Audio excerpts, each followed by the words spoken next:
I was sitting having coffee with a colleague, and he was sharing how his cold calling efforts just were not working. He happened to be one of those rare human beings who did not mind making cold calls. He came up through the business doing them. In fact, jobs he held in the past required him to make upwards of 50 to 60 cold calls a day. Yuck, gives me the chills just thinking about it. Having changed careers, he admitted it had been years since he had actually made cold calls, and he was shocked at what little response he was getting. While I personally have never been a fan of the cold call, I am glad that the change in our economy has led to a change in people's willingness to accept a call, basically an interruption, from someone they never met, seen, or do not know. In today's economy, cold calls, in this business development expert's humble opinion, they just don't work. I believe that they are one of the most inefficient ways to actually grow your business. There are a number of reasons why cold calls do not work, but the most important is because the economy has literally shifted. And with that shift, we have put the consumers, our customers, in the position of control, meaning that what we sell, what we offer, has become a commodity. But how we offer it, that's now our competitive advantage. Our products don't differentiate us. The customer's experience with us is our differentiating factor. It's not about product, it's about the relationship we create, thus the reason that I have come to call it the trust and value economy. Without one shift in this economy and the consumer moving into the position of control, everything has changed. We have to understand, because our customers certainly do, that they don't have to do anything they don't want to do, including taking a call from someone they do not know, selling them something that they don't even know if they want or need. See, the shift in this economy has led to the death of the cold call, or at the very least, made it the most incredibly inefficient way to sell. Again, while on some level, the death of the cold call actually makes me, someone who doesn't like cold calls, pretty happy, it still leaves us the challenge of getting in the door and getting in front of our prospects. If the traditional cold call is no longer working, what takes its place? What is the new cold call?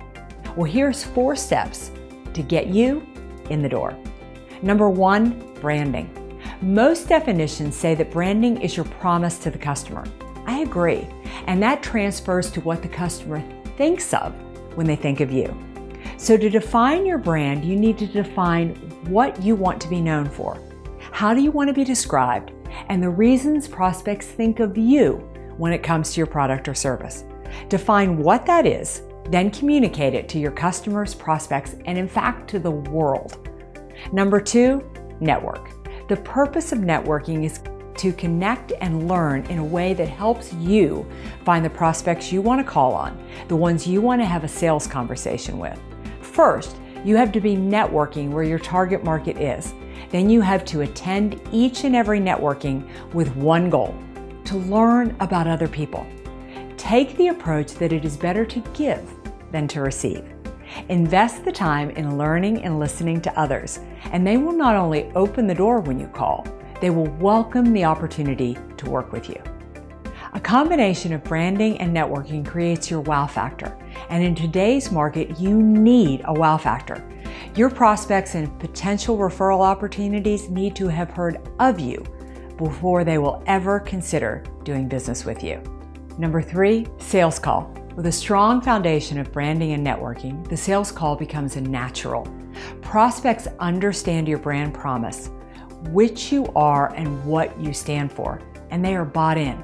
In addition, you have connected via networking and had the preliminary conversations to determine if there is a need there, and you have emotionally connected by listening and learning. So naturally, your prospect trusts that talking with you is in their best interest. In essence, you have moved to the front of the line in terms of your competitors. You have differentiated yourself.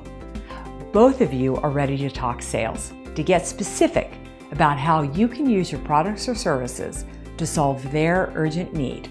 And number 4, follow-up. With the relationship started and one sale underway, the next natural step is to add real value. That happens in the follow-up. Once you make the first sale, the sales process has just started. It's just begun. Your customer believes in you, your brand, has connected with you through networking, and trusts you, which is sales, and now they are ready and willing to go further with this relationship. You follow up to add value, to find other products or services you offer to go further with them, helps them achieve their dreams and their goals. The sales call and the follow-up are what give you the information you need to build a customer for life. Done well, the sales call and the follow-up turn your prospect into customers and your customers into real advocates and champions.